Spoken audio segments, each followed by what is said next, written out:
பிரபல யூடியூபரும் சவுக்கு மீடியா முதன்மை செயல் அதிகாரியுமான சவுக்கு சங்கர் நேற்றிரவு தேனியில் உள்ள தனியார் விடுதியில் தங்கியிருந்தார். அவருடன் அவரது ஓட்டுநர் ராம்பிரபு மற்றும் ராஜரத்தினம் ஆகியோரும் தங்கியிருந்தனர். இந்த நிலையில் 4/5/2024 அதிகாலை 1:30 மணிக்கு கோவையிலிருந்து வந்த போலீஸ் அதிகாரிகள் காலை 3 மணி அளவில் சவுக்கு சங்கரை கைது செய்து கோவைக்கு அழைத்து சென்றனர்.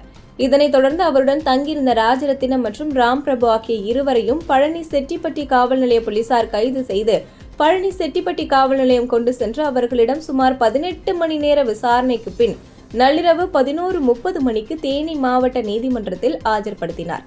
இதனைத் தொடர்ந்து இந்த வழக்கு தொடர்பான முதல் தகவல் அறிக்கையில் சவுக்கு சங்கர் உள்ளிட்ட 3 பேரும் அவர்களை கைது செய்ய சென்ற பெண் போலீசாரை தாக்க முயன்றதாகவும் அவதூறாக பேசியதாகவும் அவர்கள் வந்த காரில் தலா 100 கிராம் வீதம் 4 பாக்கெட்டுகளில் மொத்தம் 400 கிராம் கஞ்சா வைத்திருந்ததாகவும் பெண்கள் வன்கொடுமை சட்டம், போதைப்பொருள் பயன்பாடு தடை சட்டம் ஆகிய 7 பிரிவுகளின் கீழ் வழக்கு பதிவு செய்யப்பட்டது தெரியவந்தது. மேலும் இவர்கள் வந்த இனோவா கிறிஸ்டா கார், ரொக்க பணம் 70,000 ரூபாய், 3 கேமராக்கள், லேப்டாப்புகள், மணி பர்ஸ், ஏடிஎம் கார்டுகள், Aadhaar card, PAN card, mobile போன்கள், ஓட்டுநர் உரிமங்கள் உள்ளிட்ட அனைத்து பொருட்களும் பறிமுதல் செய்யப்பட்டதாக முதல் தகவல் அறிக்கையில் தெரிவிக்கப்பட்டுள்ளது.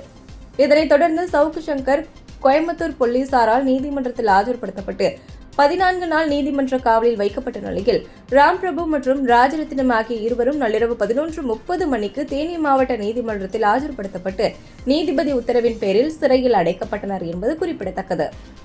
தேனி மாவட்டம் பழனி செட்டிப்பட்டி காவல் நிலையத்தில் பிரபல யூடியூபர் சவுக்கு சங்கர் உட்பட 3 பேர் மீது கஞ்சா வழக்கு பதிவு செய்யப்பட்டு ஏற்கனவே 2 பேர் பெரியகுளம் கிளை சிறையில் அடைக்கப்பட்டுள்ள நிலையில் அதே வழக்கில் 4வது குற்றவாளியாக கமுதியை சேர்ந்த மகேந்திரன் என்பவர் இன்று கைது செய்யப்பட்டு நீதிமன்றத்தில் ஆஜர்படுத்தப்பட்டு சிறையில் அடைக்கப்பட்டார்.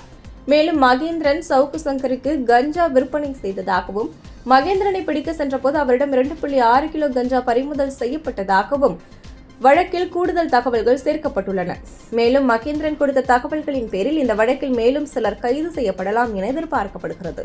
தேனி மாவட்ட நீதிமன்றத்தில் 1 கிலோ எடைக்கு குறைவான கஞ்சா வழக்குகளை விசாரிக்க மட்டுமே அதிகாரம் உள்ள நிலையில் தற்போது சவுக்கு சங்கர் வழக்கில் 3 கிலோ பிடிபட்டிருப்பதாக வழக்கு பதிவு செய்யப்பட்டிருப்பதால் இந்த வழக்கு தேனியிலிருந்து மதுரை போதைப்பொருள் சிறப்பு நீதிமன்றத்திற்கு மாற்றப்பட்டுள்ளதால் இன்று மதுரை மாவட்ட நீதிமன்ற வளாகத்தில் உள்ள போதைப்பொருள் தடுப்பு சிறப்பு நீதிமன்றத்தில் ஆஜர்படுத்தினர்.